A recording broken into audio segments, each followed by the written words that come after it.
professionally faded the music, flicked the screen over to the new page there. Very nice, professional intro. I think there, Monkey. Very no. Oh no, is that you in the background? Ah, It shit's was. It was. intense. It's all right. It's all good. Now, for some reason, when you went live, my YouTube didn't go live. So it's like, what's up with this? It's still got the old screen coming up. It did, but that's probably something on my end. Oh well, we tried. Here we go. We do put the Oh, effort in every time, everybody. But you know, it's difficult doing this kind of stuff. And there's so many buttons to press. You know, gotta stay focused, concentrating on all do this. you know how hard know? I work on messing these intros up so that I have something to talk about? That's a professional. Thank you, John. There you go. But you know, not taking any criticism from somebody who can't spell professional in the chat. What's that, John? Jesus, you know. I am in the correct live stream at the correct time. LFG. First time catching the show in real time. Figured this would be good. Be a good one to be present for. From Alan Wallace. This isn't live, mate. This is pre-recorded. As if. Yes. Thanks for joining us, bro. And it's good to see you here for the first time. Thanks for coming to join us, man. There's Chilbert. Who else do we have? Twisted is here. What's up, Twisted? Twisted's been working on some cool projects in the background. He's been sending me pictures, man. Hope it's coming on nicely there, Twisted.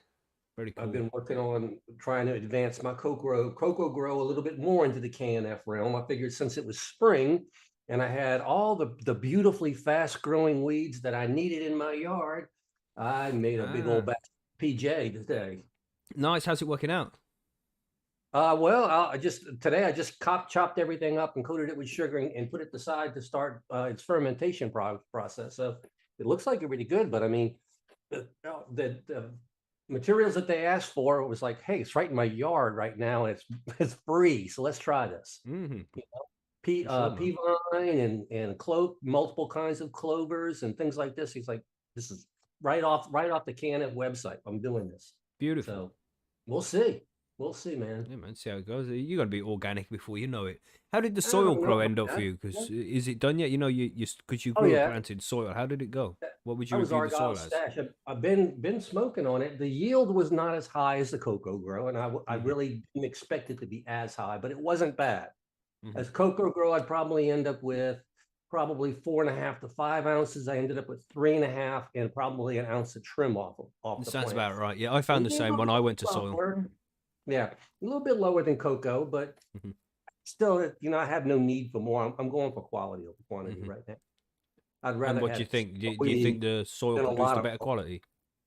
It produced a good quality. Better, I would say no, but it produced a very good quality. The bud is very smooth. It's not harsh at all. But my cocoa bud is good too. So. Yeah. I got the same thing as well. I honestly believe I could give somebody this weed and they couldn't tell whether it was my cocoa weed or my soil grown stuff. It's just that I don't use a lot of salts in my cocoa anymore. Salts are it's the backbone of it, but there's actually more organic in my mix now than there is salt. So it made a difference. It's interesting though. Yeah, man. So I'm gonna take this thing as far as I can go. We'll try the FPJ and then gotta find a source for some FFJ for later on. Red Eye Goona said, if you mix cocoa into your soil, 1 part cocoa, 2 parts soil, you get soil quality with cocoa yields. I'm starting to do a little bit of that now. I'm putting some of my spent cocoa into my soil barrel, and I think what that's going to help me do, because you know the peat and the soil become hydrophobic if it gets too dry, and the cocoa is hydrophilic. So I think he's right. I'm hoping that the cocoa in the soil will make it grab water easier and hold water better. Nice. That's what I'm hoping for, at least. We'll see. It's all a big experiment, man. If worst comes to worst, it all becomes garden soil. You know what I'm saying? Yeah. That's it. Doesn't get wasted. No, it gets used on something else. Yeah, got my jalapeno peppers today. Sweet. Got to get those in the garden soon. Oh man, I'm just I'm waiting to water my cactuses, man, or my cacti, whatever the plural might be. It's been like over the whole winter, and it's coming to watering time soon. It's been so long. It's just months, and they look absolutely fine. You know, after 3 days of not watering a ganja plant, it's starting to look a little bit ill. You know, a little bit saggy. But the fucking cacti, it's nothing. You know, I've been looking up at like when to water them. And it's like, if in doubt, don't water them. So just that's an easy thing to grow, you know. It is. It is. I mean, But it's soon, definitely spring came early for us. We've got all kind of flowers are blooming. Like I said, everybody, people started mowing yards in middle February around here. Man, it's crazy. wow, beautiful. Nuts, man. Apparently, warmest February on record here in the UK. okay. I think they say that every year, you know. It's just with the warm temperatures this time of year, and after that, what we had last year, all that heat and stuff. I don't know what's going to happen this year. Oof. But with all that drought we had and the heat we had last year, there are a lot of trees that just didn't come back this year. Things that didn't green up. I'm looking like probably about 5% of the neighborhood trees have got some issues. Wow. Maybe Well, about like 3% mold or of them something. died, but maybe 3% died, but 5%, it's like, maybe part of the tree died or it's not going to do really well, but it was stressed by the lack of water and excessive heat. Damn. When you live in swamplands down in the delta of the rivers down here near the Gulf, I mean, you don't usually end up with droughts. You usually end up with excesses of water. So things are changing. Oh yeah, man, it's changing. I'm not going to deny it. I believe it. I see it.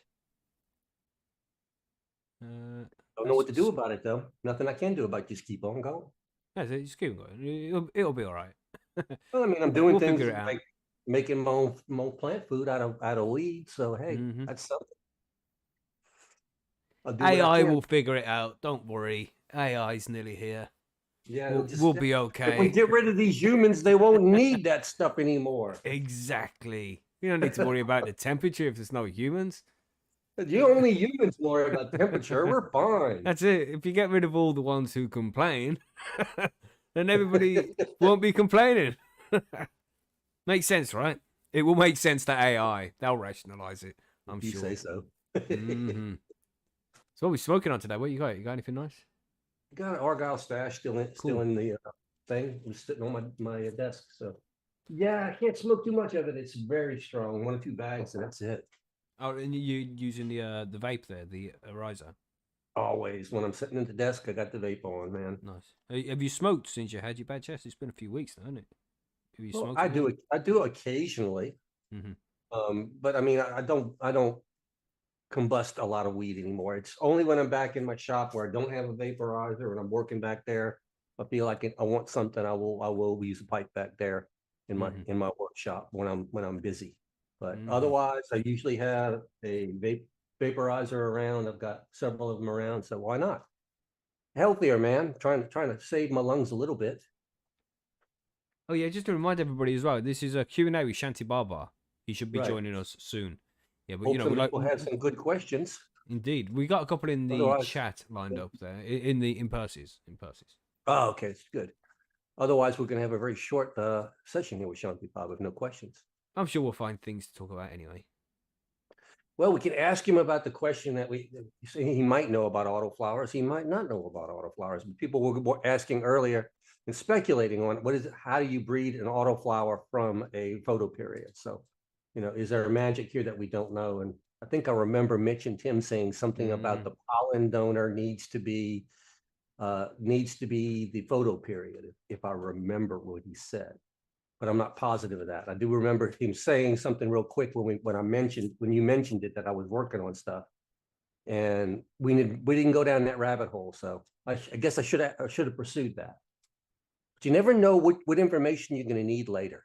So that's where I come up against the problem here. You don't know what to ask today because I don't know what I'm going to need tomorrow. Yeah, it's some interesting Adam questions. says his vape should be here tomorrow. You're going to love it, my man. You're going to love that. And I do get way more efficiency out of the vape as far as I get way more use compared to burning it. Absolutely, yeah. Get about Vaping twice uptakes, as many and you can use AVB as well for some edibles and shit. I started a thread over at Percy's, and I asked somebody else started, but I asked the question in the thread: who else uses? What do you think about using AVB for edibles? I've tried it. I can't stand it. It's not strong enough. The flavor of it's not good. I didn't like it at all. So, and I think what I found out over at Percy's is that most of the growers at Percy's feel the same way, that if you got good bud, forget the ABB. Because ain't working. If you have enough real bud, use that. So I literally took and I put it into a 5-gallon bucket to see how much I had. I had 2 gallons of AVB, and it's now compost, turning into compost. Whoa, you could have at least got something out of it. I did. You could have got plant RSO. food. All right. Plant food. Wow. No, man. Sacrilege. It's got man. I don't know. AVB, when you vape it hard and really push it to the very end there, you know, like 400, 420, 450 Fahrenheit degrees on the end, there's just not much left on it. And the flavor gets weird after it gets toasted like that. So it ain't worth it to me. I'll grow more so I don't have to use AVB. That's just me. That's right. That's what Curly Green says. And that's it. You grow enough for yourself anyway. You know, you should. I have not run out of bud since I came to Percy's, you know. AVB is like reusing tea bags. No, you're just making it sound like sacrilege. What the fuck? Reusing tea bags. Oh God. I think he's right. I think he's right about that. Yeah, he's. You know? I would say that's it's a good comparison for sure. Yeah, I mean, if you don't need to reuse a tea bag, would you? The answer is no. No. If you don't have another one, yeah, of course you're going to reuse it because that's what you're going to do. So yeah, if I have no more weed, and that's what people were saying over there, you know, like recording in progress. He's been saying something to the effect that you know, he had so much ABB saved up just in case he had got into the lean times. But you know, he said, but ever since I started saving it up, there ain't no more lean times. So it's like, yeah, now I'm just saving up the stuff for taking up space. So it's gone. I no longer save it. Here we go for Shanti Baba. Shanti Baba is joining us now, everybody. Behave yourselves. Best behavior. Best behavior, everybody. Oh, yes, he's on his way in. Let's light this joint while he's sitting here. Let's do it. Everybody light joints.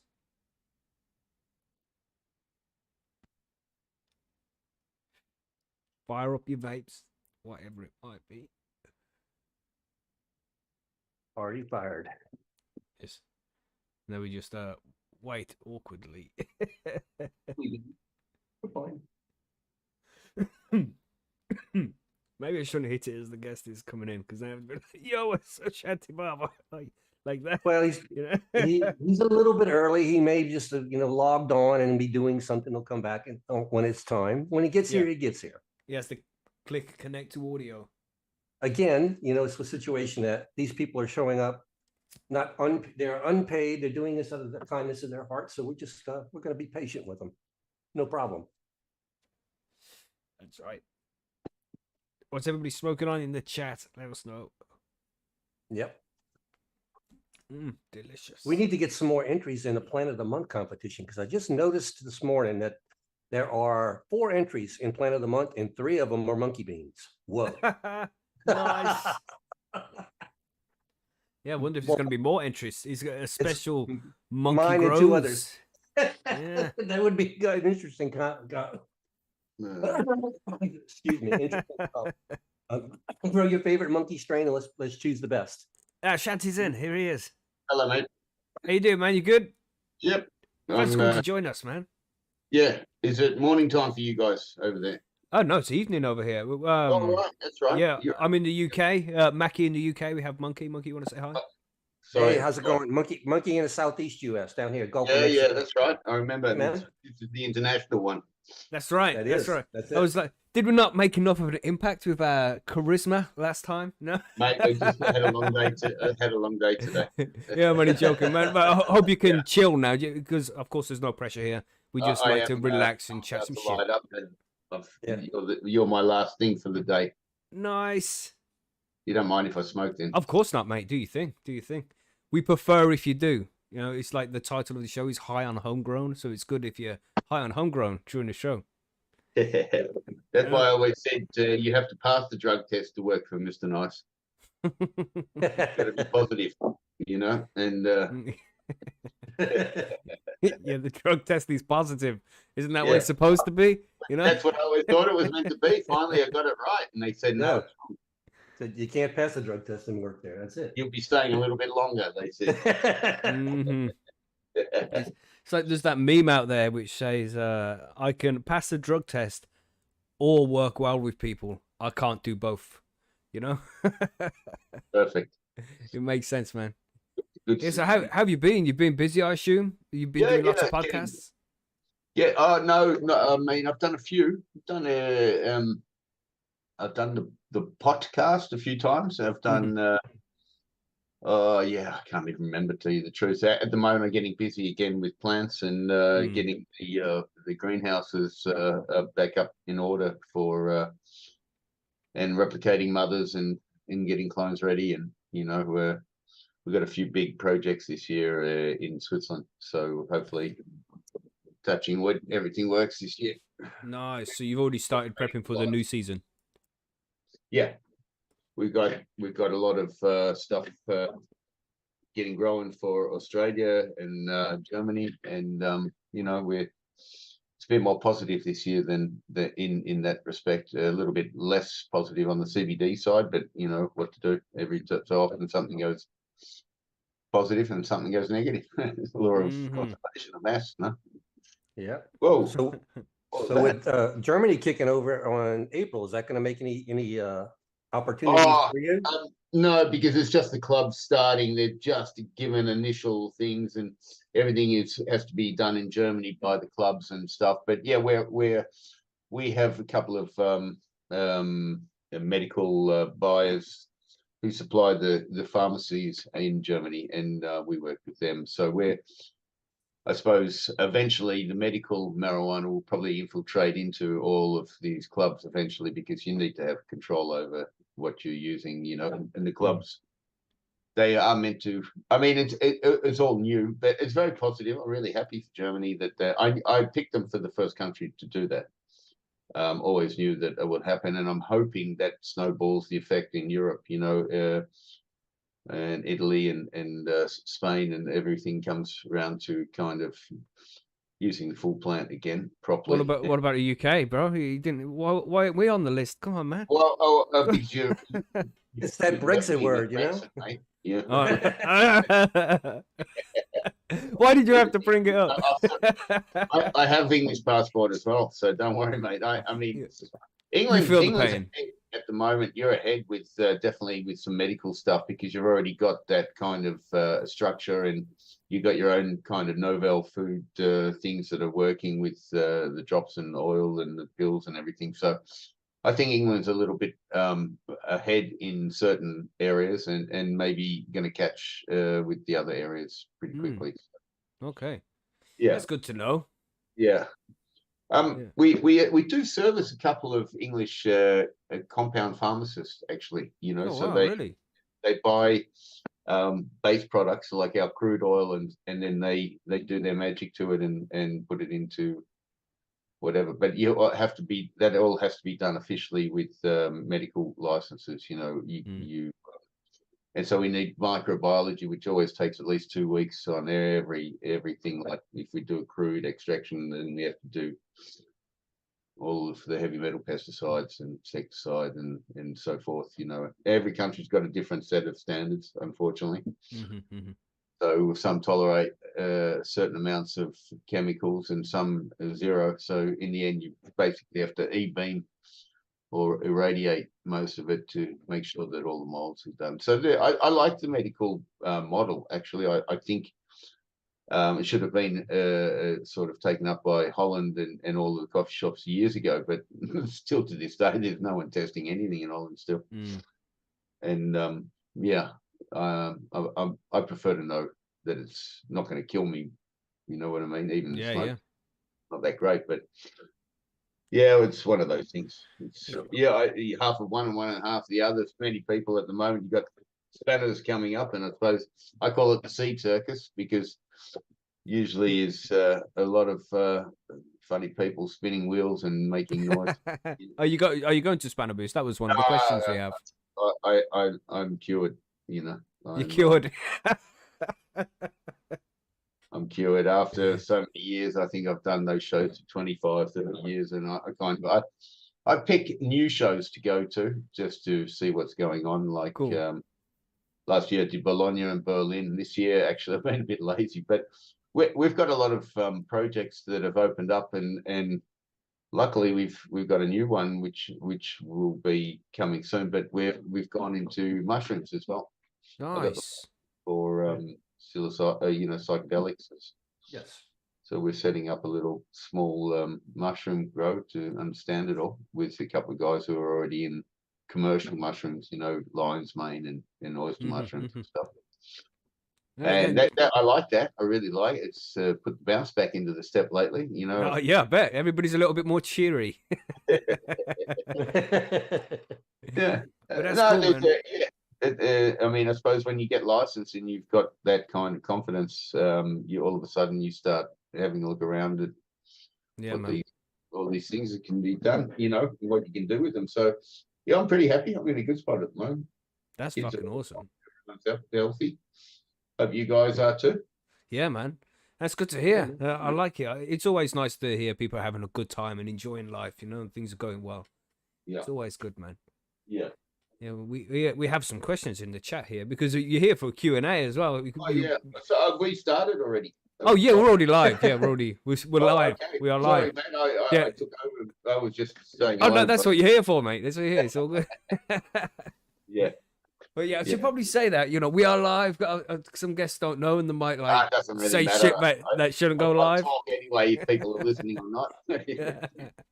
Well, just in case you're interested, I just dropped the YouTube link for our live chat up there in case you want to see it. If not, no pressure, but it's available to you if you want to see it. We'll read it out. Yeah. Yeah, I've got it next to the thingy bob on the Zoom. Sweet. Got it. Lovely. Because we had Chilbert here. Chilbert asked, do you need any gardeners for your greenhouse? I usually get a lot of CVs this time of the year, and if a couple of things get certified, and we've got a big greenhouse in Ticino at the moment. We had the inspection with the police a few weeks ago, and because that will be a medical grow, they have to make sure that it's secure and everything is according to their regulations and stuff. But we'll probably have some spots coming available if everything goes planning. But we do have a pretty good team, I have to tell you. I mean, really, I'm pretty proud of the whole bunch of them. They're all good at different things, and they all chip in and help when we all have to help. You know what I mean? So it's kind of I've got a crew of mainly sort of 35 to 65 in there. And they're all well experienced with all parts of the job. So the mushroom side is something new. We're all kind of interested to learn, and but it's pretty similar to tissue culture as well, and basically it's kind of we have a pretty good crew. But every so often I do take a couple of strays off the homeless and and make them into happy people. Yeah. So do you usually find that if you get a guy who's in there as a home grower, that he comes into your commercial operation and it ruins growing for him? Because it's fun when you're home grow because you can do it when you feel like it versus having to do it all day. Exactly. I think home grow usually produces some of the most outrageous material personally, because they concentrate on a few plants and they do it really well, and they probably overlook after it, and especially, most of the really interesting strains or things that have that I've tried lately have all come from little, let's not call them cat weasel, but guys who are living in little caves in the mountains over here. And they've been running lines for a long time, and all of a sudden I got them on a good day when they came out of the cave, and they brought some wares with them, and there's still a lot of guys that keep them themselves, but they do a fantastic job of growing the strains that they've been interested in. So I like that. I definitely encourage that. That's where all the special things started when we were in the late 80s and early 90s in Amsterdam. I mean, they all came out of this guy's room and that guy's room, and then we joined them together, and we were just big bumblebees basically in Holland, you know, sort of bringing different varieties together in one sort of farm. But you know, as I've always said, that we're just the hands of nature at best. You know, we definitely we take on the last generation's work and go forward with it. Hopefully, maybe not sometimes backwards, but you know, hopefully forward. Just steering it in the right direction. Yeah. And what are you guys smoking at the moment? I have I think it's forgotten strawberries. It's either forgotten strawberries or forbidden strawberries from Mephisto. Forgotten. Forgotten. It's a funny name for it. he forgot it was forgotten. I keep forgetting what it's called. It must be working then. Oh yeah, it's lovely. It's lovely shit, man. That's great. Yeah, I tried a lot of these candy floss things, you know. I mean, all of them, and there's some of them with really wonderful flavors, but I haven't really, I haven't really found the effect to be anything that has been mind blowing or like a haze where you kind of realize you're stoned later and high for hours, you know, and then you kind of. You know, I mean, I think a lot of people are selecting for other traits at the moment. You know, maybe it's just the mode at the moment, but you know, I have tried a lot of stuff and they're definitely flavoursome, but not always the kind of thing that I mean. I'm not a person that wants to get hit down during the day. You know what I mean? I've more up and got things to do, so I smoke hash and maybe a little light sativa, you know, Afghan haze or something that not too many puffs, and you got a cerebral kind of effect to the day, and you got a bit of energy. You know, you don't get that sort of body pulling you down to the couch. That's for the evening time. Yeah, is that what you're smoking on now? Actually, I'm smoking. A mate of mine was in Morocco. He made some very nice Moroccan hash. Ooh. He left a small piece in an envelope for me, and I thought that was a perfect time to smoke it now. It's pretty. Why not? It's one of the old land races of Morocco. You know, it's really in some family right. It's a real Moroccan. You know, like that butter Moroccan that you know that I think King Hassan. We used to call it King Hassan hash. Really lovely hash. Very oily. Just smoking that now, just right there. Wow. So yeah. I'm smoking it now. 2 or 3 puffs, and I'm pretty happy. Yeah, it's gonna hit you hard, isn't it? Actually, Man, smashed. Damn. Yeah, after a long day, actually, the last few days have been pretty much, you know, 16, 17 hours. So usually goes boom by this time. So I'm smoking this to stay awake at the moment. No, I'm just joking. No, I wouldn't blame you. No, like they're long days. They are them 16-hour days, and like this. Yeah. Early start. You know how it is. At the moment, it's all the back work. You know, before getting everything ready and replicating mums and putting up new pots and making sure everything's working, sprinklers and testing that through. Sweet.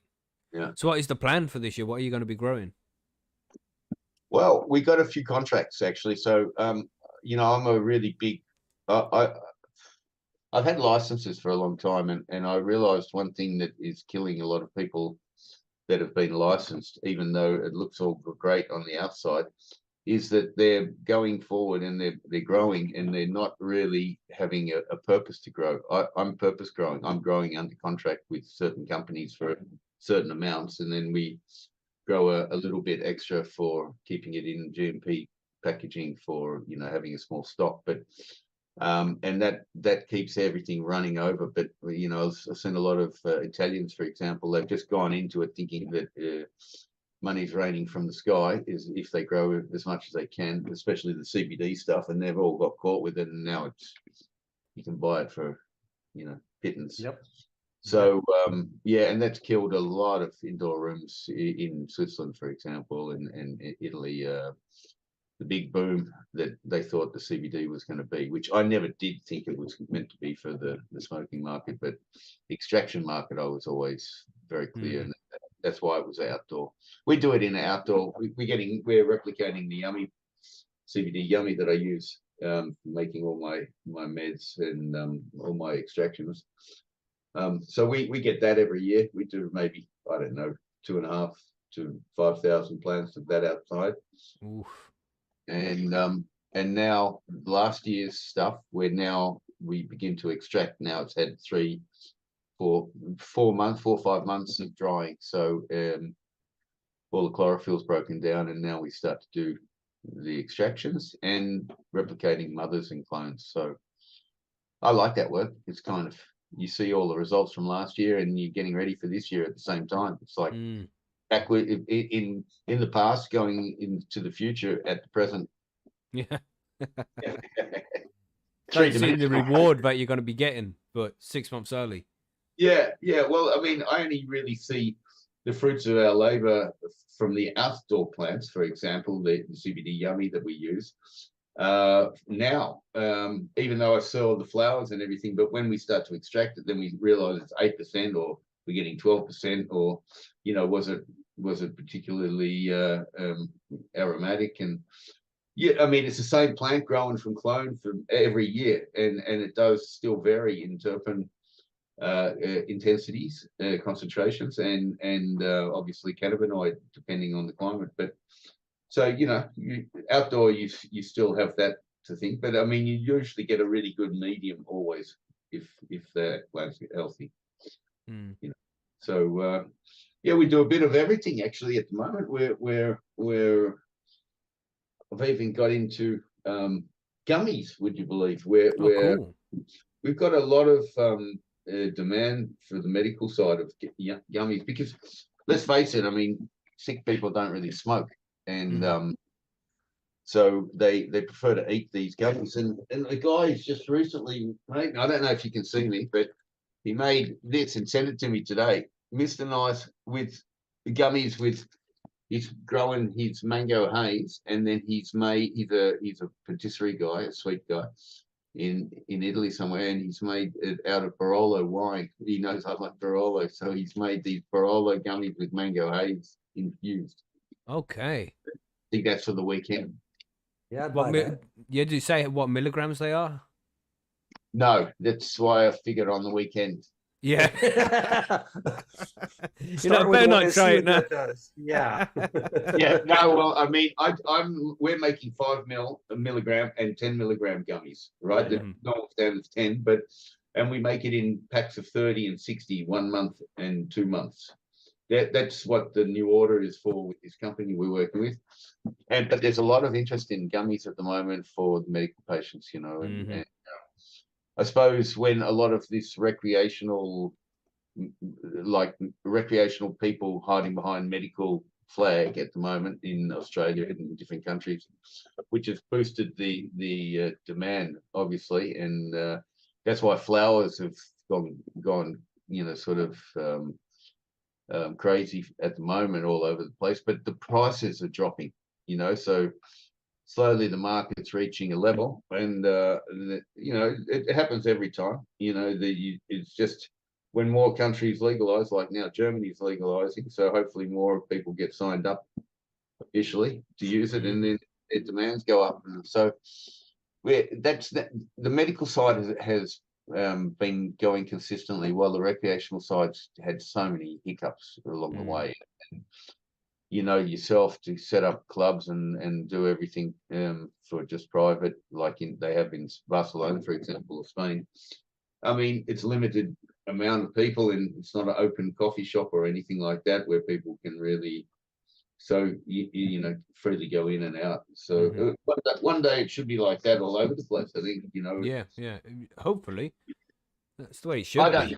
Yeah, I don't see a difference between medical patients and recreational patients personally. You know what I mean? Right. It's like if that's your thing to use cannabis, if you like to drink a glass of red wine, or if you like to smoke a cigar, they're kind of things that you should be allowed to do as an adult. I'd sure. say. Yeah. So we say often, there is no medical cannabis. It's just cannabis. You don't need to put medical before it. It's just the same exact stuff. Both people use the same plant. It always, yeah, that's, I mean, that was the funny thing when I did my time in the Swiss Hotel there, and I came out and had to rehabilitate, and we came up with the idea to do CBD group.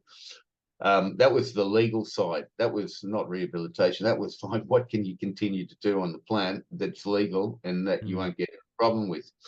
And it was half a medicine still for me. You know what I mean? Because I still believe 1-to-1 in strains, when you have high THC and high CBD, you really get a great value, especially if you make extraction or rosins and things like that. That really helps people incredibly.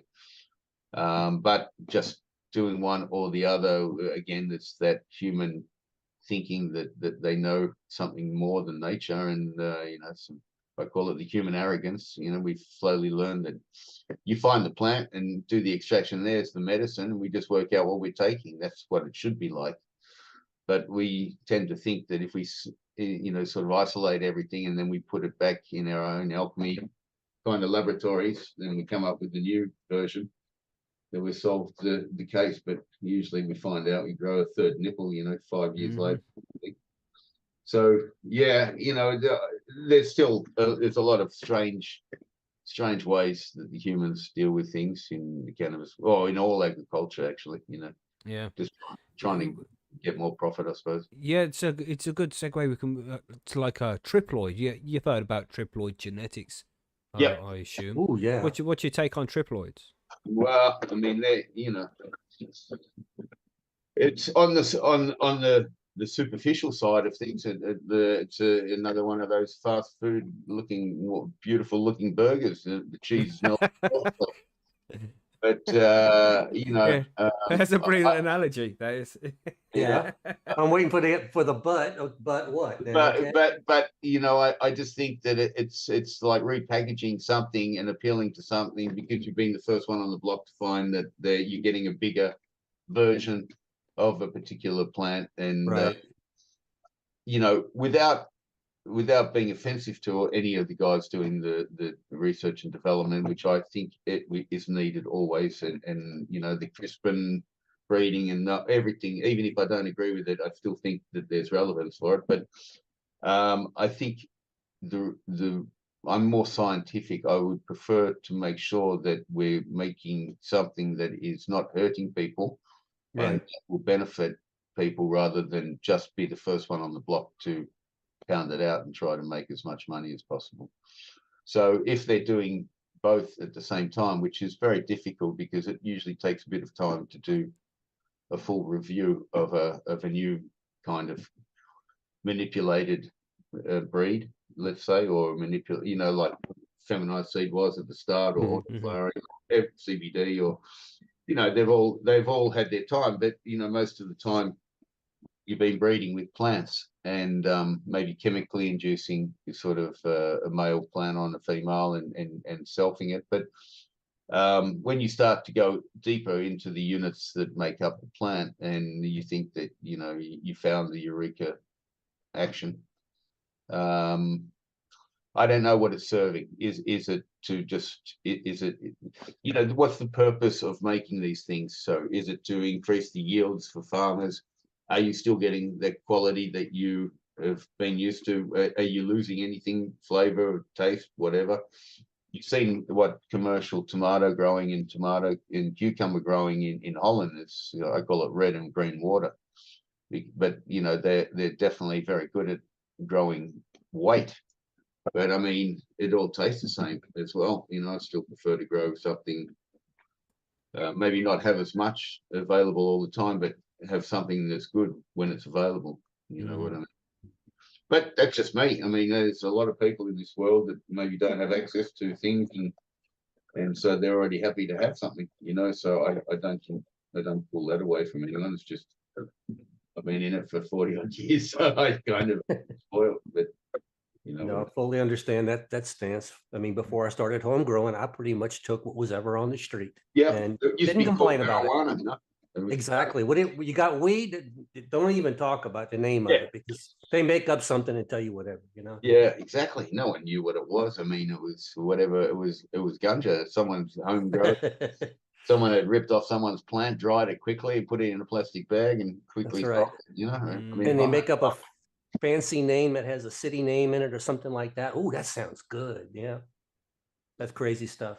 yeah, and then you know, like in the old days when you kind of had dealers, you know, and they were sort of in the dark side of the world, and yeah, and you were lucky enough to find something that was really good, you know what I mean, and you would like that was your favorite dealer then. That was the guy that you go back to first if you had to pick, because he got it right, you know. He'd maybe Yeah. dried it properly, or you know, it wasn't wet when you bought it, or you know what I mean. There was flavor to it, or you got stoned, or that, and so that's how kind of quality dictates the kind of demand in the end. So it's good to have when you have. It's good to also discern from what you like and what's working for you and stuff. So Yeah. I suppose it's all graduations, you know, Yeah. level. Well, we have Nice. some more questions in the chat. This kind of goes back a little bit to talk and ask you about the medical market. Again, Chilbert was asking your thoughts about irradiated weed for the medical market. It says it happens frequently in the UK. Yeah, it happened. Unfortunately, we this is the difficult thing, you know, when you have GACP, good agricultural practice farmers, they have a set of regulations, and the set of regulations include the insecticides, the organic stuff they're allowed to use, and definitely the stuff that they're not allowed to use, right? The whole book on it. And then that has to get analyzed. And then if it's under the allowed ppm of all of the different chemicals that each country have a limit on, then you don't have to irradiate it. But there's very, very few that actually come under that criteria. Our first load to Australia came under that. It was growing so clean, perfectly on new soil, in pots, not in the ground, just and with reverse osmotic water. So we controlled every part of it. No sprays at all.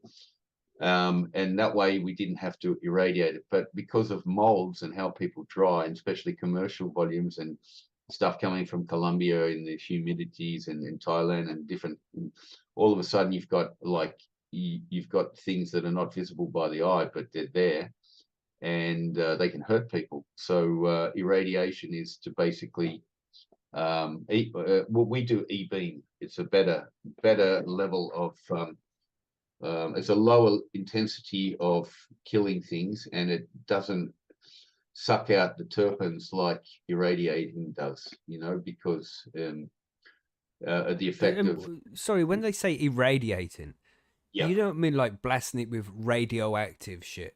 no, Yeah, you're pretty much a similar thing. I mean, what you're doing is you're putting it in a room, open up, and you sort of subject it to a kind of a radiation.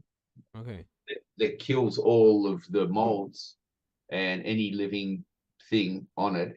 So it certainly gets to a slightly higher temperature where the terpene is compromised a little bit. And unfortunately, the medical market requires all of those things. Otherwise, it's destroyed. Like in Canada, for example, they destroyed 30,000 tons last year because it was just too toxic to sell into the market. And you don't hear about all of those failures, of course, because they're things that don't go onto the market. Well, they shouldn't go onto the market, but sometimes they do. It's like everything there is always. But the medical market is much more strict. And if you want to export from one, like I don't have to irradiate it in Switzerland, for example, CBD marijuana that we grow, or the THC stuff that we grow, if we're selling it within the market of the country, we don't have to do that unless it gives a longer shelf life. People put it in bags, like in Australia, where they bag it up and they sell it to the dispensary or the pharmacies, to the doctors and stuff like that. They got to make sure that they're not sort of growing molds in there. A lot of stuff I've seen some incredible bad examples of things that have been sold with the doctor's prescription. Oof. So, I mean, you really, and that's already with all these strict things. Some things get under the carpet and they get through, and then they continue to fester inside bags, especially in a closed environment. And, you know, you don't want to buy that stuff. I mean, you know, you wouldn't give it to a sick person to use. So there is a point to the you know, sort of the authorities demanding certain things. So, you know, I don't like irradiated. It definitely tastes different. You know, it's compromised in flavor but you know, at the moment, if that's the way we have to do it, that's the way we have to do it. And it's very difficult on commercial grows to make sure that maybe the ground at a certain level hasn't been contaminated with something, you know, to control every single aspect of growing on a large scale, which what we do. You certainly, unfortunately, probably have to e-beam it before you export it. Right. I hear you. Yeah, You know? yeah. And see, it's one of those things. It's a product that isn't completely dry, and if there's the mold spores in there, and it's stored in a certain way, it's just the mold spores will germinate and take over. I'm sure. Have you ever stored any of your flowers and they were, maybe you thought they were dry, but maybe they didn't and then you put it in a closed environment and you came back and, you know, sort of smelled ammoniac. I mean, a bit, you know, and that's where, I mean, a lot of forced dried stuff, you know, the old Thai weed that you used to get in sticks, it was quite ammoniac smell because they used to do it when it was still wet, you know, and it was always humid in those countries too. So drying outdoor was a difficult thing, but sometimes it affected, well, most of the time it ruins the marijuana, you know. Very rarely does it affect it well when it's too moist and the things are breaking down. And, you know, so chlorophyll's fine to break down. That's why I always say 3 to 6 months of curing means that you can actually taste the and feel the effect of the marijuana. Sorry about that. That's all good. But yeah, basically, you know, it is what it is. You know, if you're going to be in that arena, you kind of have to abide by the rules. And I'm kind of happy to be in that arena after so many years of pushing the proverbial shit uphill, basically. You know, and sort of that felt like it was almost persecuted at times. But you know, now we wear a white jacket and they call you doctor and everything's fine. But basically, you know, that's the ridiculousness of this industry. It's always been agriculture. It should be looked in a different way because most people, when they grow one plant and they get that bug, you know, to grow a little bit of indoor and homegrown. We've all been bit by that bug. Well, I mean, when you do it well and you're really proud of yourself and you've got something amazing and you created that by looking after it. I mean, a lot of men, they don't have that nurturing thing like women do, carrying a baby around and then, you know, popping it out and then looking after it. It sort of happens about 2 years later for men when they realize they got a kid there and they have to change the nappy. But it's a bit like that. You know, you kind of, as soon as you start to understand what it is, you really you get into it. And it's a nurturing thing. It's kind of, I mean, that's what drew me into it, you know, and kind of, I've been here for fucking all my life. Yeah, man. A long career in the cannabis industry. You've been doing this for a long time, eh? Yeah, too long sometimes, I think. But no, I love it. I'm actually really excited this year for some of the projects. They kind of that's probably why I've stayed in it so long, because I get a lot of enjoyment from it still, and there's a lot of I learn stuff all the time. Yeah. You know, as they say, find a job you love and you'll never go to work again. Yeah, it's always never been to work. Yeah. we have another question here as well from Mitsos. This one's from over on percysgrowroom.com, our forum. Yeah. And this is an interesting one. He asks a question for Shanti Baba. What are his thoughts on reversing male clones with hormone sprays, not to make feminized seeds from them, but for selection purposes only? will they reveal some of the characteristics that will be passed off their offspring's genetics in a regular seed breeding program? Good question. Complex. No, actually, I mean, for many years, Neville and I did this even before the feminized seed to test if you have a true male and you spray a male with the macho spray and you change it and make a seed on there. If that seed germinates and grows, then it wasn't a true male. It should be a sterile. There shouldn't be any seeds made in a true male when you reverse it. So that was one of the complex traits that you could test whether the male had any hermaphrodite tendencies or anything like that. If you really, yeah, it's one of the very, I suppose it's something I probably haven't discussed with many people.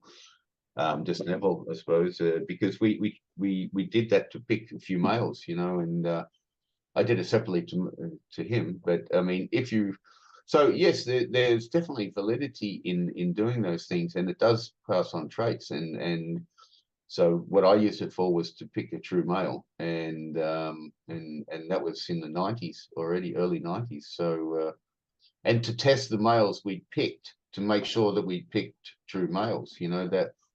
So yeah, that was one really important thing for breeding, because when you have a true male and a true female and you don't have any, even under stress, you won't produce hermaphrodism, and so that's true breeding in that respect. You know what I mean? So yeah, good question though. I mean, yeah, damn, and a good answer.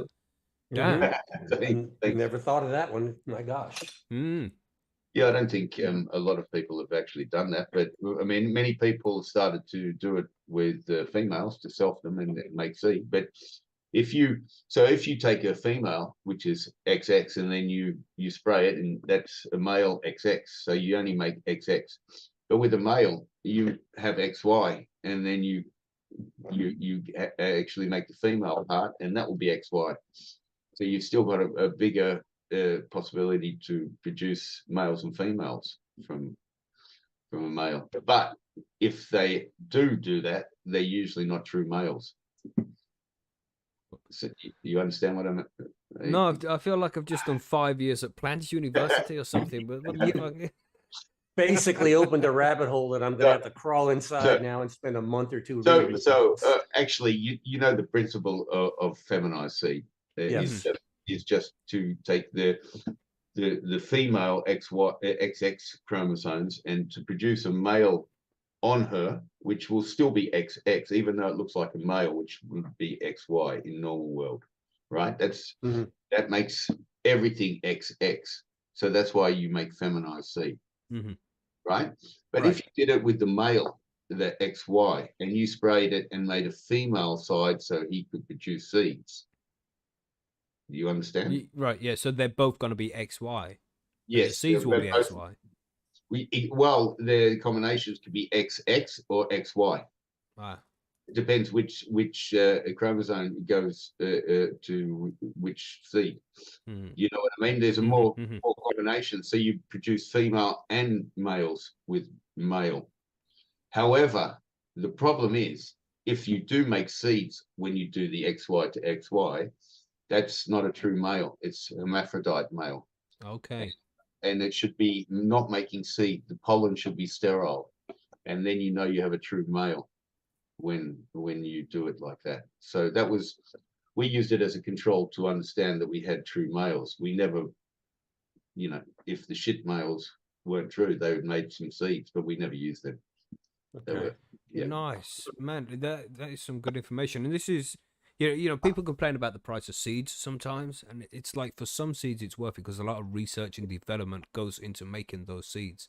Yeah, and that's what I mean by research and development, that kind of stuff, man. To make sure we were doing this before the internet, so you know you really had to study books. You did courses, night courses. You worked in agriculture. You swap ideas with guys who were interested in growing their own dope, but they were working in agriculture, maybe doing tomatoes or watermelons or something. And then, but they were friends, so you talk about the techniques. And so there was a lot more breeding going on. That's that in those days. It wasn't just sort of pumping out your favorite flavor and spraying it and making seed. You know, people had to choose males with characteristics and traits that they wanted to carry on. And that was that old school selective breeding, the old way. I mean, there's relevance for every type of breeding, and don't get me wrong, I'm all for, you know, sort of progress and stuff, but I do see that until there's been enough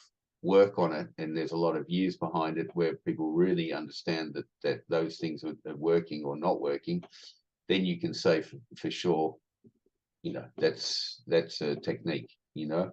But when it's brand new and everyone jumps on one side of the boat, and you know, you usually sink the boat if it's not no good. So that's why I'm just always a little bit more dubious and skeptical at the beginning of anything new, because it needs to be proven beyond doubt, you know. And yeah, as a breeder, you don't want to put out seeds that fuck up and ruin people's crops. I mean, you know, in the early days, sometimes it happened, and you learn, but you learn quickly if you wanted to survive in breeding in the early days, because as soon as you had one failure, I mean, it was pretty hard to come back.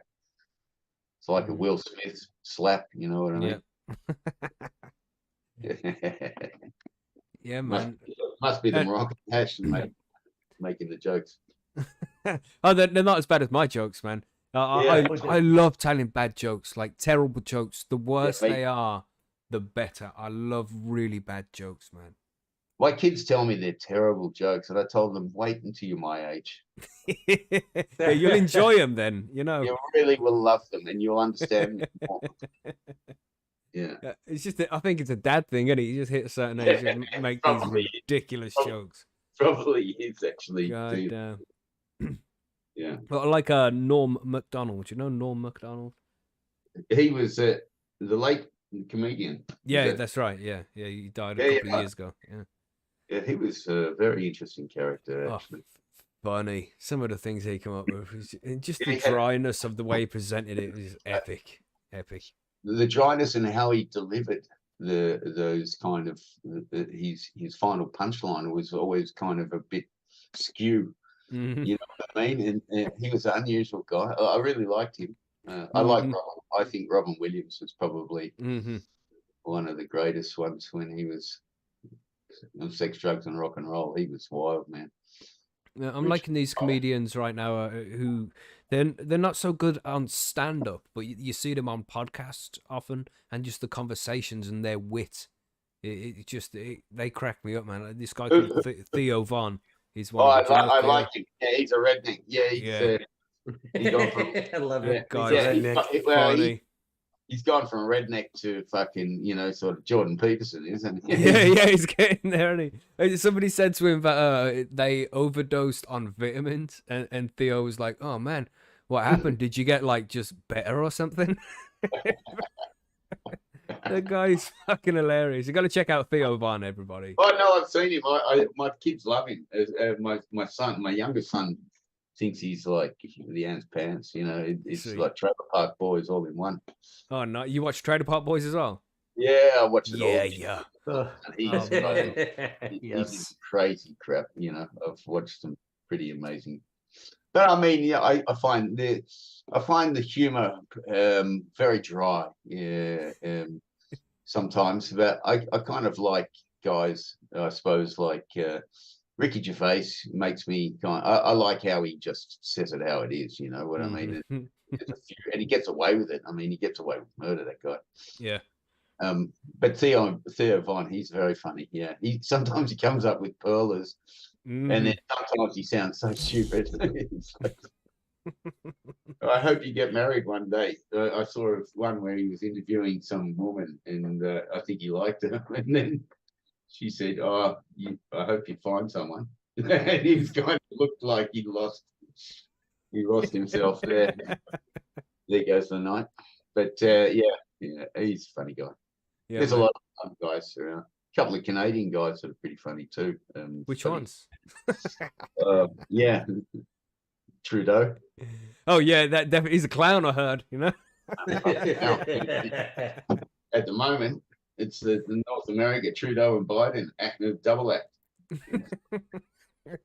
See what they can juggle. Yeah. As long as they don't touch the marijuana, both of them have legalized, sort of cannabis growing, so pretty early. To some extent. To some extent. Yeah, Whether... I'd like to see it more. I think the UK is going to be a while away. Yes, they're making a lot of money out of this, the whole medical system. Yeah, I delved into it just recently, Mackie, and I realised that it's a real mafia held thing for England.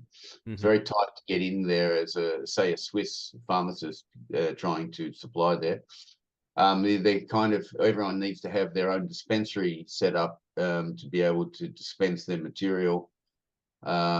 Basically in England, it's going to take a couple of years to get the dispensary licenses. So they've kind of, the ones that have it now have pretty much got a monopoly on things at the moment. And I think that's probably how they're kind of controlling the size of everything there. And like in Australia, it's gone out of control in a certain way. I mean, there's a few people that are allowed to import and there's a few people that are allowed to distribute, but all of a sudden every doctor is now kind of a branch, you know what I mean? It's like they're closing up banks and opening up marijuana doctors for distributing marijuana pouches now. So yeah, you pay $200 and you get your license, and all of a sudden you need 20 grams a month to get through or whatever your headache.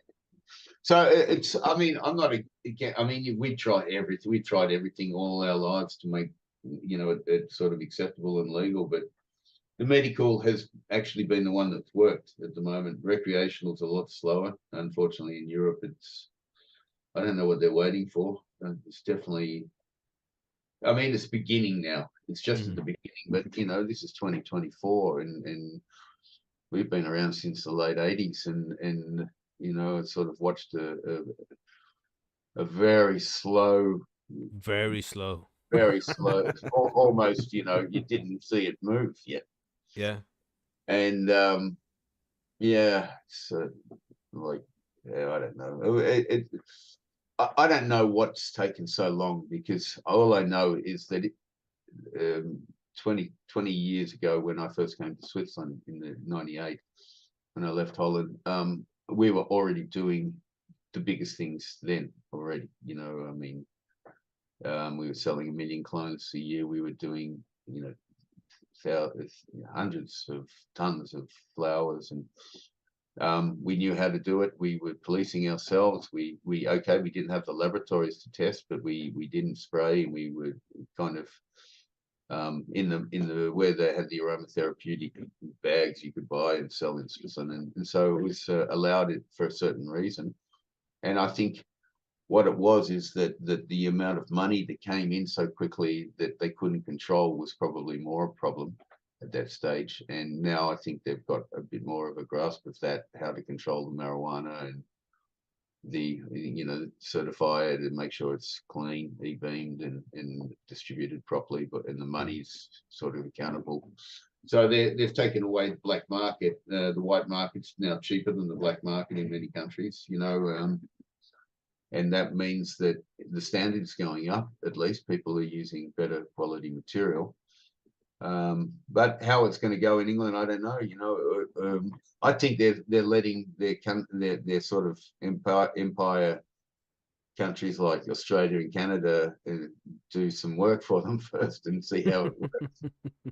And test it on those first. Yeah, test it on those guys in Australia, and let those ones in Canada grow. I would have done the other way. I thought Australia's a better place to grow than Canada's so bloody cold. They need to smoke it. So, but anyway, they did it how they did it, and I think the whole world's been watching. I think America's done it probably better than like normal. They have a different way of doing it. They allow entrepreneurs to come in and then when the entrepreneurs are getting too big, they come in and start to regulate, but they allow them to actually build the model up and the paradigm and then control it after that. So it's a different technique of allowing things, but certainly it worked very quickly in that respect, in that system. And Was that a particular state that? well, with them? just America in general. When we got the license in 2016 to do, you know, in Washington State and Colorado, we got 2 licenses in the 2 states that just were the first ones to go. And all of a sudden, you just saw it. You just saw it in those states that they were regulated by just per state at that stage. But now you saw how many states in America have dominoed, and how much marijuana is made available, and how the quality, and then the products and the extractions and the distillates and the rosins and the brittles and the, you know what I mean? It just, that's entrepreneurial. That's great. I mean, yeah, the amount of product that we have, the variety of product with legalization is amazing. And the quality of the product is going way up too. And the quality, Yeah. I mean, America, because they're in such a strong competitive nature in business, that what distinguishes you from the others is going forward and finding something new, or something higher quality, or consistent high quality all the time, reliability, and those sort of things are really great from America, in that entrepreneurial competition, you know, to be the best and to have the best brand and stuff. You know, I don't say that just because you're famous in I don't know, showing an ass, that all of a sudden you should have your line of marijuana. I mean, it's not what I mean. But you know what I mean. It's like not everyone can jump on, and then all of a sudden, you know, I see the branding already. Bud cheeks. Yeah, well, so I mean, you know, a lot of, like, Tyson's gone hand in hand with Royal Queen Seeds over in the States or something, and he's put out a few seed lines, but there's nothing special in those things. When I read through the thing, it's just another big branding kind of thing. But you know, I mean, that works as well. I mean, but that doesn't mean that you're getting something new or high quality. You know, it's usually just someone's face in a different packaging, but the same seeds that have been renamed, you know, many times. I maybe sound a bit skeptical tonight. It's just that I deal with a lot of things that I hear are meant to be that, and then they're not. And I've seen it for 30, 40 years now. And there's the few that do produce what they say they can do are outstanding. Don't get me wrong, you know, and things definitely come from a few people, and then good things slowly, you know, get spread around very quickly. Yeah, especially America. America's great like that in that respect. I think Europe's much more tighter and closed doors, and people. There's so many different languages. Yeah, exactly, as well. I'm trying to specialize in non-verbal communication, like the plants, but just sway with the wind. Difficult with the staff. You put your head up, put your head down, and people read you that way, you know. I tell you, when you can do that, and you know, I think home grow people get in tune with their plants. It's almost therapeutic to grow, you know, and I believe very strongly that the gardening side helps just as much as everything else, because when you're a balanced person and everything's going well in your life, you produce some really good flowers. If you're not, you see it, you can read it on the flowers sometimes, you know. There's subtle things like that. I mean, I can read when I walk in someone's grow room. I can understand some things about them pretty quickly. It's kind of like just go in there and be like, "You lazy bastard." That's okay. Sometimes lazy is good, you know. Yeah. Beginner's luck, I suppose. I haven't been lazy for a long time now, unfortunately.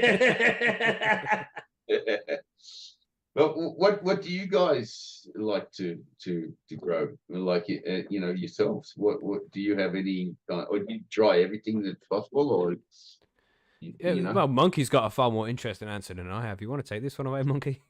Oh, I don't know. Right these days, I decided to learn how to make some feminized seeds after playing with regs a little while. Yep. And so, while I didn't feel like spending a ton of time in investigating this, I basically went with some strains that I was familiar with, reversed a couple of them, and then hit some moms with the reverse pollen. So now what I'm growing or been growing out are a lot of these F1 crosses that I have. And of course, there's a lot of variety in there. And I'm just trying to decide. I've got a bunch of them distributed out over at the site, and Yep. other people are growing them out. And we're just trying to find out if there's anything here worth looking into further. Good. And so Well, you're getting familiar with the techniques of doing the stuff, and then you basically start, when you're confident and you're doing a good job of making seeds like that, then you start to go into the other kind of, you know, decisions as well. I mean, you know, picking for flavor and taste and effect. And I mean, you find it, don't you? You finding anything interesting that kind of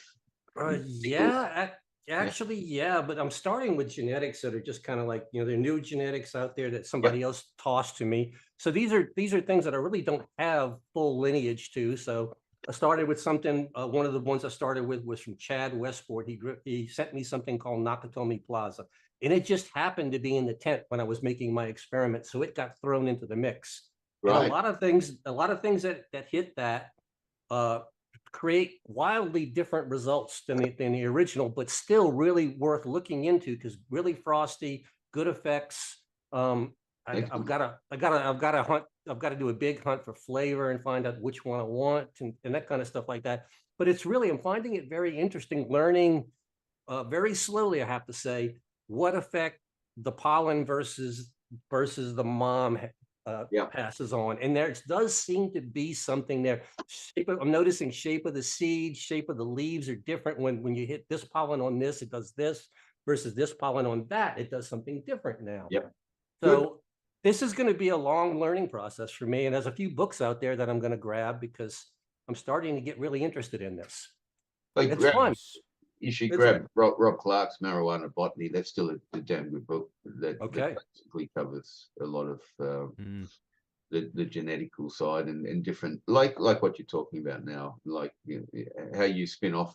Even if you start with unknowns and you start to get familiar with them, you can begin your breeding from that. I mean, there's no harm in it as long as you understand the plant. You know what So if a mother is particularly high resin production and a really amazing smell when she's ripe, and then you see that if you choose usually a feminized seed, if you don't self it with the same strain, if you self it with a different strain, you never really produce hermaphroditic. You can reduce that element anyway very strongly. So, you know, you play around. Certain strains work really well under feminized or autoflowering, and other strains work terribly. You know, they make very little pollen and it's very wet. It just doesn't, you know, so it's real trial and error. And I wish you a long reading time. You learn it slowly. You can't go faster than what you're observing, and plants, you know, it's already pretty fast. In 3 months you've got a crop, you know, compared to like humans or you know, sort of other different species. You know, they take a long time. Sure. So but even working small plants, I'm talking, you know, 3-liter pots or even smaller, maybe even solo cup plants, you can still end up with hundreds and hundreds of F1s to play with. So it doesn't take a lot of commitment on space to actually, if you have the energy, you know this, but for the listeners that don't know this, if you don't have a lot of space, it doesn't take a ton of space to have a seed project and to start your own journey is what I'm finding out. And I love the fact that I can do this because I only have small tents. I don't have a big space. I don't have a greenhouse. As long as you don't bite off too much, you just like look for one line and go one line and start it and finish it. You know, you really learn a lot in that way. I think you're doing a good job for yourself. I mean, you really follow it through and you learn. When you grow a plant, as same genetic at least 3 times in a room, I think that's where you qualified to know the plant, you know. And I've always said 3 crop minimum is kind of like for the room, firstly, because, you know, when it's a brand new room, you got to do a few crops to understand the climatic things and the idiosyncrasies of each room or each area. But usually with its tents now, you can actually do that pretty quickly. And if you've had 1 or 2 grows already, you're pretty familiar with the tent. And then it's just the genetic getting used to that, but there's you have a lot of variety nowadays. I mean, it's terrific, and they're not all for home grow. I mean, some are for outdoors, and some are for early in the season. You know, if you put an auto flowering down early in the season, you already got a crop by halfway through when everyone's sort of putting down their regulars or their clones. So it's just a matter of sitting down and thinking how to apply it and sort of scheduling. I mean, that's one of the most important things we do. We work sort of 6 to 7 months ahead of us. So we're already writing what we have to do, sort of halfway through the year now and towards the end of the year for different things and how much space we need for drying and where we're going to do that extraction and blah, blah, blah. So I think, with putting some thinking into it and planning allows you to be able to condense things into what you're saying there, Monkey, just to do smaller plants and do them quicker and flower them straight from sort of rooting and get a few seeds and then go on and test that seed. And you can do it quicker. You can sort of win 2, 3, 4 weeks here and there with good planning. So yeah, that's what you learn after making many mistakes. I hear that. Now, let me ask you a question, because I have some people at Percy's that have asked me this, and I don't really know the answer. I've only been hinted at the answer a little bit, but you might or might not know a little bit about autoflowers. And we have people, not me, but eventually it may be me, who knows? But we have people trying to cross a photoperiod characteristic into an auto strain and are having limited luck, if any, of making that happen. But I do believe I read something once that the pollen needs to be this plant and the receiver pollen needs to be this plant or something. How do you cross properly? How would you cross a photoperiod into an auto? Well, I mean, auto plant doesn't have photo sensors, so that's why it's auto. Without the light aspect, it goes directly into flower. Right. If you want to put a photo gene back into it to make it light sensitive, it usually probably means to me that you're trying to look to hold a mother plant of an auto flowering, which doesn't exist. It's always different seed generations, basically. Right. What they're trying to do, though, is the opposite. They're trying to put the characteristics of the photoperiod plant. Let's say they want to take White Widow and make it an auto, make their own White Widow auto. So they've got a ruderalis and they've got a White Widow. How do they get the White Widow to go auto? So they do that first. They cross it the first time, and then you have to usually pick. I mean, what they usually do when you're making an auto thing is you pick, maybe 10 different males, and you seed that the females in that generation so brothers and sisters, basically, and you kill a lot more of the males. And then what you do is it's basically you got a field pollination, I suppose that what you call it, but you've controlled the field to only the males that are maybe the tallest male, for example, say pick that. And then those seeds that you make will be about, I think it's about 50% of them will be auto, and then you have to go on again with that and inbreed. But you basically, what's the purpose of it? To make an auto flowering, just to make an auto flowering? I think that's what they're trying to do. It's not really me doing that. I haven't played with autos just yet. I prefer growing photos because I like the flexibility of them. But we do have a lot of people who are interested in that. So I figured, hey, why not ask one of the best breeders in the world, how do you make your autos? Yeah, well, it's basically, it's kind of field pollination with auto flowering males, and that's how you begin. Like you said, Rudera, whatever it was, Love Rider was one of the first ones, I believe, and then with Sasha from Canada, and then he came over and he started to cross it with all of the mothers of all of our stuff, and it takes several generations. It's more generational breeding. So you've got to go down the generations and select out for the things that you don't want, and keep going with the auto flowering and inbreeding every generation. So the brothers and sisters are continuously pollinating each other in each generation.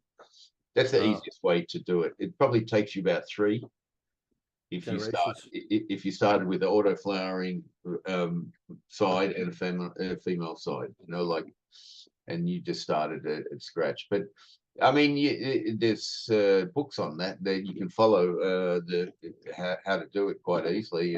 But it's not because you don't keep a mother or you don't keep a father. It's basic generational breeding. So field breeding, you know, and that's autoflowering, you know. But I've done a lot of production of autoflowering seeds for several companies, and we still do it sometimes, but I'm never very satisfied. I mean, you have to do, like, after the 10th generation of inbreeding a particular strain, you will start to see like we've got one now, blueberry by blueberry, and that autoflowering strain produces a very good, consistent cola. They all look 70% similar. It's what I would say is acceptable. It's taken 10 generations to get to that, you know, and every generation you improve. But that's just with dedicated selection and going on and keep continuing the line, you know, and not getting distracted. But keeping a mother and a father and making clones is so much easier when it comes to breeding. But yeah, so that would be my answer anyway. I can explain, but I'm not old. I heard those guys at Percy's that wanted to know that information were listening, because I don't know if I can repeat all of that. But yeah, basically the information is many generations and much patience. Yeah, it's if you want to do a proper job with the autoflowering. A lot of people pump out, you know, they cross it back to their autoflowering parent, and then they start already with a good level. It's the same if you go to like a guy who's been growing a strain that you really like for many years, and he's been just inbreeding the line, you know what I mean, to produce it from seed, you know, and then he didn't really know what he was doing except just breeding the next year's seed. Yeah. And slowly it's all become very stable and consistent and looks very much, you know, similar, and that basically is a stable line, you know, and then you take it to another stable line, you create something completely new. And but they both obviously have to be worthy and connect well, you know. So and this kind of leads on to a question we have from the listener over on the forum as well. A question for the Shanti Baba show. This is from Filmy Bowls. He asks, how do you come up with all your awesome strains, and what are your first thoughts of designing them? So, yeah, how does that process work for you when you're coming up with your strains? I basically, you know, I mean, in the old days, I suppose it's a pretty basic rule, but what we used to do is, because we had Northern Light 5 and we had Skunk and we had Kush, after Kush, we had pure strains, you know what I mean? They'd all come back from Afghanistan, and that we'd inbred them, and we kept them all kind of Afghani, let's say, or Thai, or you know what I mean? And or the American strains coming from Hawaii at that stage. So they were like the foundation building blocks, you know. And so what I used to do was, I always had a bit of Skunk, I had a bit of Kush, I had a bit of Haze, I had a bit, you know, and I would mix them in different quantities. Like if you were making a Northern Light Haze to a Widow, for example, I would take 25% Northern Lights, 25% of a flower, weigh it up. So, you know, in 1 gram, 0.25 of the Kush, 0.25 of the Northern Light 5 and the Haze, and then the Widow, for example, and you kind of make a joint out of the pure, so you understand kind of what you can create. That's a very rudimentary way of doing it, but you can visualize and understand a flavor that's possible when you combine sort of the pure in the right ratio that it will come out in the genotype. And so I don't say that it's the best thing, but it was it was a way that I definitely started to come up with a few designs in my head, because somebody has to do this science, man. Somebody has yeah, to do it, it's kind of fourth dimension, trying to think about coming up with a smell and a flavor. You know what I mean? It's a very It's dreaming a dream. You're thinking, yeah, yeah, exactly. Yeah. exactly. But when you have plants there, it becomes real, and you if you've got the feeling for it and you know how to sort of bring plants together in a good way, sometimes you hit really good things, you know, and then like you grow it and you go and take it to a few mates and they all love it, and then they ask for more, and then you realize that you're onto something. And you know, this process is not like that. In 2 months we've got 4 new flavors. It's not that. Everything good just takes a little bit more time, and you kind of have to go through the, you know, you have to go through a lot of shit to find something good. It's not, you don't always find, or very average, for example, to find something special, because and you got to be awake. I mean, I don't know how you could give the same seeds to 20 different people and you would produce 20 different, you know, sort of versions of that Yep. plant, and you would all call it Northern Lights, for example, or Widow or whatever, and they wouldn't be related. You know what I mean? They're all going off in different directions. If you got a 360 degrees in a circle, and there's 360 different ways for people to view that circle, you know what I mean? Depends where you're standing. So there's so much permutations and possibilities in breeding. It's a mathematical, you know, sort of dream, you know, of numbers and how to combine things. But in a way, there is a mathematics behind it. If you start with known quantities, that was why we always would have to go back to a land race and start there. That was growing in the Hindu Kush, and that was Omar Sharif seed, been grown by this family for 25 generations, you know, and you knew that was like very stable. And that's why we were the bumblebees. We'd bring it back to Holland and we'd combine it in tents and go on with the thing. It was exciting. It still is. Actually, busting seed, still bloody exciting, because you just don't know. You really do not know. It's like having children. To this day, you think you might know what it's going to look like. Comes out fucking red hair. Yeah. You know, I mean, Jesus Christ. You don't want it to be too different, you know.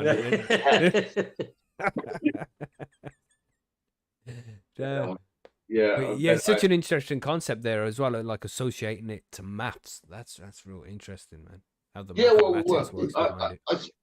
I didn't really mean it to be like breeding 101 tonight at all, but I mean, I suppose you got me on a few of those questions. But he's giving away all of his secrets.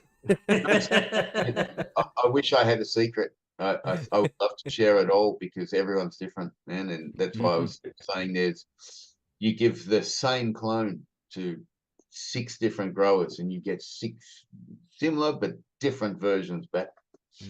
All got different techniques, or they've all, you know what I mean? It's still, and sometimes they don't even look the same. Yeah. You know?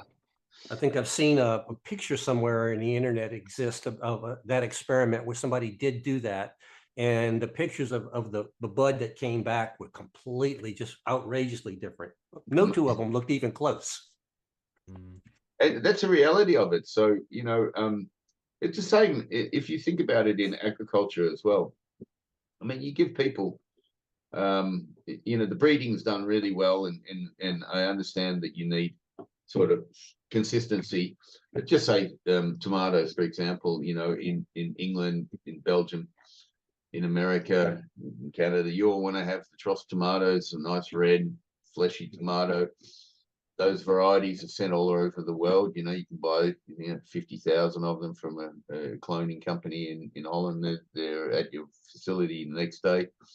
It costs 3 cents a clone, and you know, you grow that and you do a deal with the thing. And everyone grows something very similar, but in that area where it's been growing, some are better tasting because the growers are better at that particular fruit or vegetable, whatever. and there's still some differences in the tomato, even though to the average Joe, they're all supermarket quality, and they're doing their yield for the farmer, and they're making the profit for the supermarket, and they're putting nutrition on the table. But that's how breeding comes about, and that's why we have the vegetables and fruits and cannabis that we have. They've been selected over time to suit the populations that have got the demand out for them. I suppose in the old days, the wild stuff, you were in India and you came across some, charas plants in the north of India, and they were flowering. You take what you got, and I've tried it all. But the thing is, it's you to understand all of the facets of the plant. That breeding's a little bit intense. I mean, that you got to really be patient person, and you got to really want to play God as well. You have to kill a lot of plants because they don't make the grade, and a lot of growers can't do that most of the time, or they find a difficult job. And so not everyone's up for those things, but to understand the actual processes in a small way, so a small home grow is exactly the same processes scaled up in commercial growing. So it's really important to learn what you're looking at and what you're seeing and what you're meant to, what I mean, in a small way. You're learning a skill, and I think it's a good deal. You got homework and you learn a skill and you pay some bills. I mean, whew, thank you very much. Well, when you cross into the breeding world, into home grow, and you end up with 500 or 1,000 seeds, you do learn how to kill plants pretty easily. It doesn't hurt anymore, because I'm not killing $5 a seed, $10, $20, $100 a seed. I'm killing just whatever, because it ain't no good anymore. And it makes it a whole lot easier to do that. You savages. Yeah, you got to do it, man. It's easy for me to say this now because I'm a bit older and I've done certain things, but I never looked at it as money ever until it was finished, and then you realize that something was worth money. So I kind of, if it didn't reach the grade, it was no good, you gave it away, or you threw, you know what I mean, and you didn't get distracted by oh shit, I'm throwing away $5 or $10 a seed or whatever it was in those days. I mean, it was even more in those days than it was now. So, where that comes, money's in the bank when you do the right job. I can tell you. I mean, I saw it with critical mass. I saw it with the widow. I saw it with CBD therapy. Probably the biggest selling seed I ever produced. In the CBD crew, it outdid. Some of the hazes. It's only because the audience is much bigger now than it was 30, 20 years ago when we were a subculture, I suppose.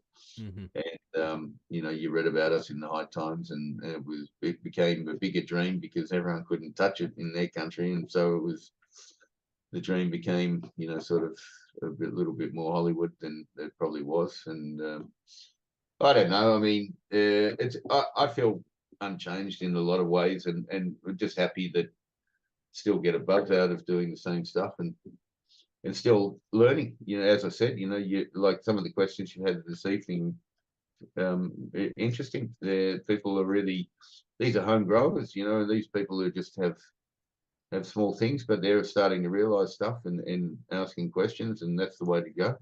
It's the way to learn.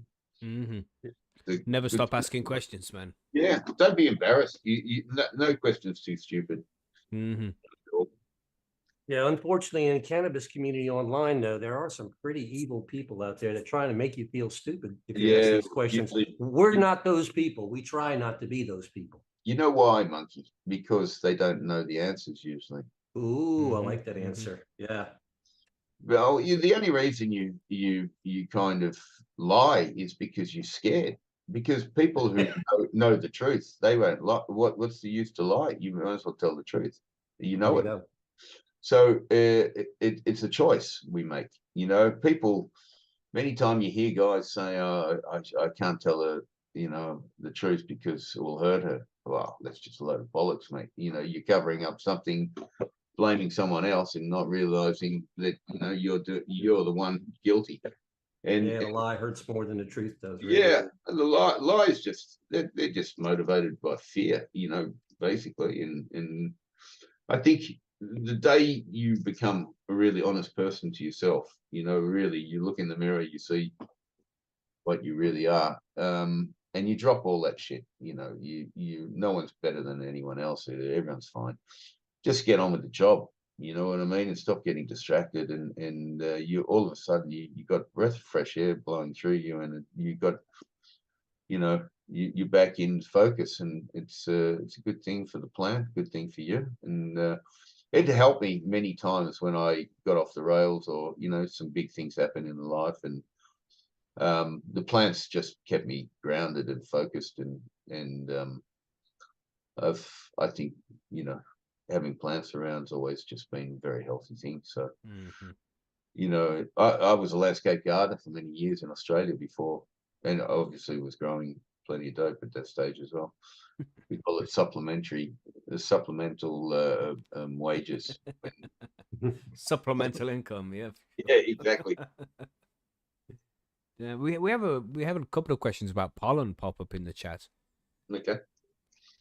Like, how long is it viable for? How long does it last? Can you buy pollen? All that kind of stuff. Oh, we've sold it a few times. Very, very difficult one. This one, you can, we've tried a lot of experiments with pollen. The best thing to do, pollen doesn't last really. The half-life of pollen is very quick.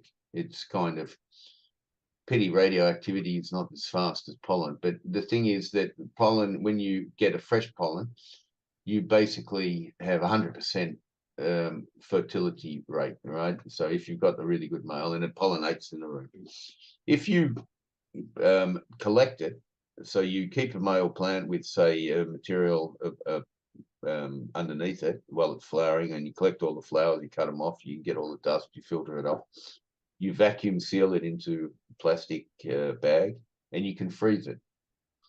Now, we've tried it 1 week later, 2 weeks later, 3 weeks later, 4 weeks later, up till 10 weeks. And the optimum time this is just personal experimentation, so this is not a rule of thumb, but we've been able to do it after a month. But you see a reduced germination level, a reduced amount of seed made. So there's pollen is definitely reducing after 10 weeks. Depends on the variety very much whether you're going to have any make any seed, basically. Right. And do you notice anything about the seeds that come from it as well? Did you grow any of those out, like with the yeah, they're fine. They're actually okay. Once the pollens hit the flower, the normal process goes forward. Right. It's a bit like a sperm bank, as long as they keep it under good conditions and spinning, and it's been freshly jerked off and put into the test tube, it's then you can keep it, and you can inseminate after a year even. They've found ways to keep it in sort of liquid nitrogen and stuff like that. So there's definitely ways to keep it, but male pollen, the amounts of seeds definitely reduces as the time you hold pollen for goes up.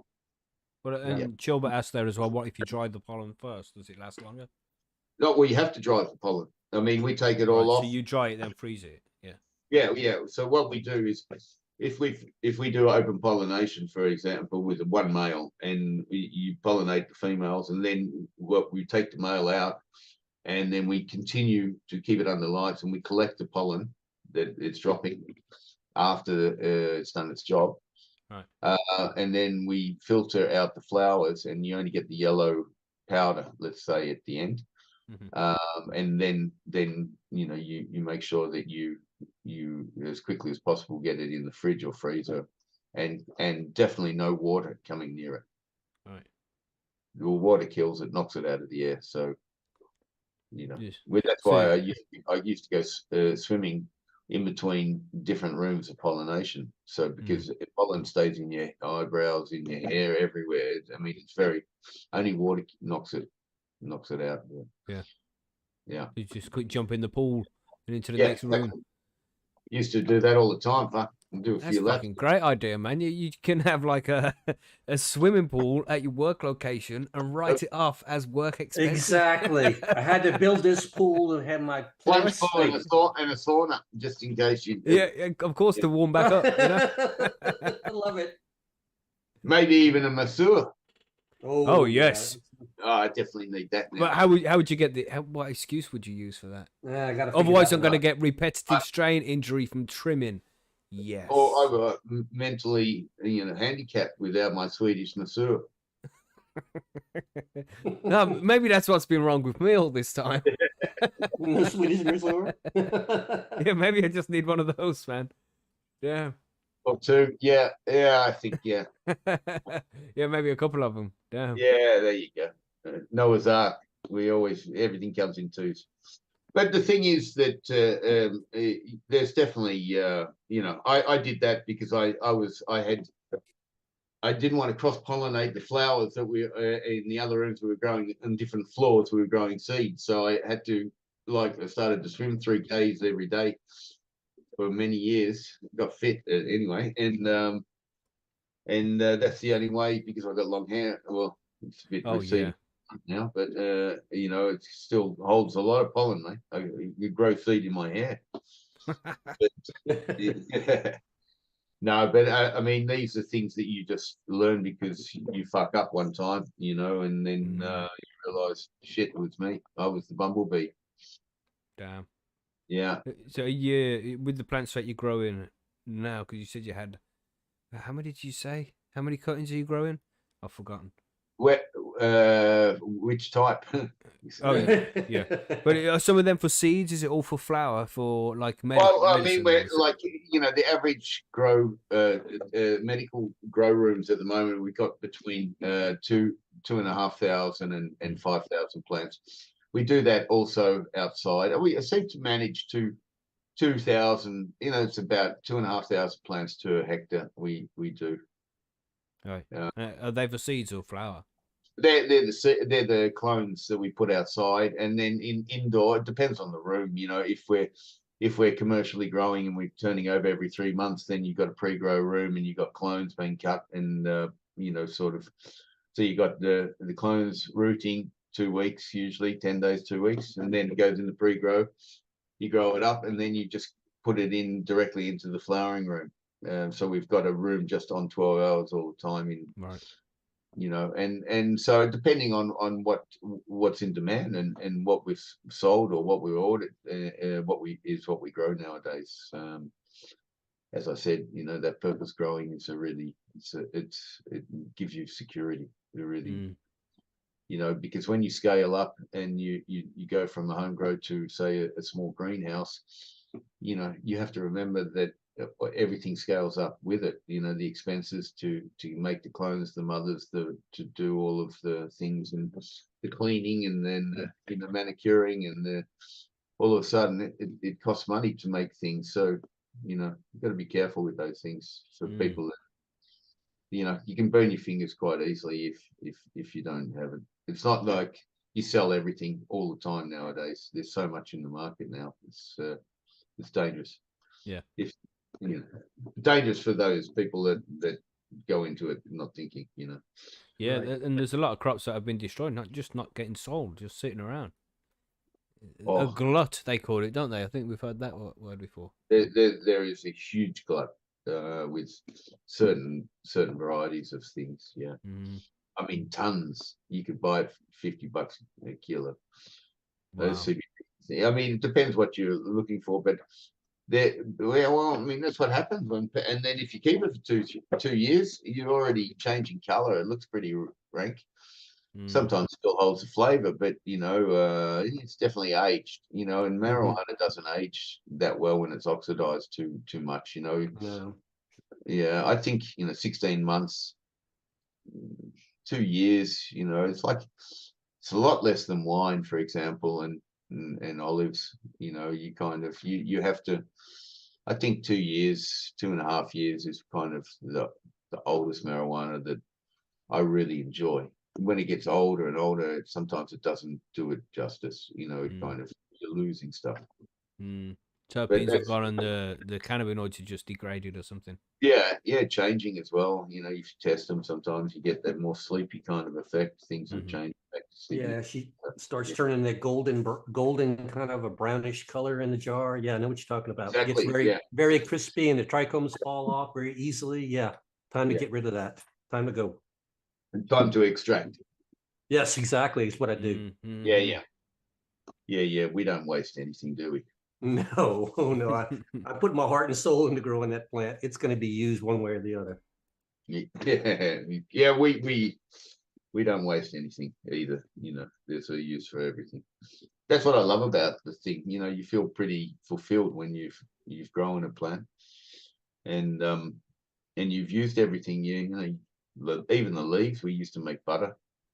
Have a good time with that, and everything is just trial and error in the old days, and just people telling us how to start things, and you know, it's good. It's a very good thing that people learn how to grow. It's just an extra, and gardening in general, I think, is a really good. Yeah, definitely. Yeah, and growing cannabis is addictive, indeed. I all love this shit, man. But it's a good addiction, you know. There's good and bad ones, and this one, I think, it doesn't hurt anybody, and it really kind of, you know, makes you think, and you know, hopefully you become a better person from using it. So I think that's why I believe what you said earlier. You know, recreational and medical, they're people that use cannabis, and cannabis should all be just cannabis. Exactly. Indeed. Yeah. Well, we know you've been having a long week with these long days, man. So we should let you go now. You've been here for an hour and a half with us, and we've enjoyed it thoroughly, man. Yeah, I think it was good. I'm sorry if I went a bit technical on some things, but no, absolutely, man. We loved that shit. That was cool. We should do it again sometime. Yeah. I enjoyed talking to you guys anyway. I hope your viewers and listeners had a good one, and we answered most of the questions. Oh yeah, man. We really appreciate you taking the time as well, especially being on these long days as well. You said it was a busy time of year and all that, so you know we appreciate it even more, bro. So thank you very much, man. Thanks, Mackie. Thanks, Monkey, and I wish you a good further series that you're doing. Thank you. Appreciate it. we don't want to get you back on too soon because I feel like we just just take up too much of your time. Resident. But yeah, you're welcome anytime though. If you want to come back next week, we'll organise it. You know, no problem. In every few months, when there's something new to report on, maybe we can get together for an hour or something. No problem. Man, that'd be awesome. Awesome. I love it. Yeah, man. Yeah, you're always welcome, mate. So yeah, thank you very much. Go and enjoy your evening. Get some rest. Thanks, mate. I appreciate it. Shanti Baba. Cheers, Shanti Baba. Man. Bye-bye. Bye, mate. Bye-bye. Bye. And the legend, man. Fantastic. Yeah, I think he was getting a bit tired. I don't know, these long days. I always feel guilty keeping guests here for too long. You know, I don't want them getting like tired and being like, fucking hell, they just wouldn't let me go. No, I think we didn't put him on the spot too much. We were just kind of like shooting his shit. I think he actually likes that part of it, you know? Yeah. I did ask a few questions, but they weren't like putting him against the wall for an answer or nothing like that. No. We'll never do that to a guest. And some good answers as well. That was some shit, you know. Thinking like, if you got a breeding question, I might as well ask one of the best cannabis breeders in the world, one of the better known ones, you know, Shanti Baba himself. Damn. So who's going to be making some seeds? Who's going to give it a shot? Oh, I got a tray in my hand right now. I think this has got about 500 in it. This is another one I'm just going through here. And that's only the tops, the 4 tops I went through. Got 500 out of it. So yeah, there's a lot of seeds. Look at that. Billy in the chat that said it seemed professional too. Damn. It seemed professional. We must have done really good. We must have done something over these last 4 years to get better, you know? Yeah, step by step. I mean, if we're impressing Billy. That's not hard to do though. Either he's just took his socks off or we did a good job. You know what I'm saying? Maybe you knocked his socks off. Whoa. Indecent exposure. That would be for Billy. Shit. But yeah, Spanovit's coming up just next week. It's just a week away now, isn't it? I'm thinking about it, man, for sure. Not long, man. It was funny. I mentioned it a couple of weeks ago, and the missus like, "You really want to go? Look at prices." I'm thinking, that ain't happening. Wow, yeah, it's a bit close.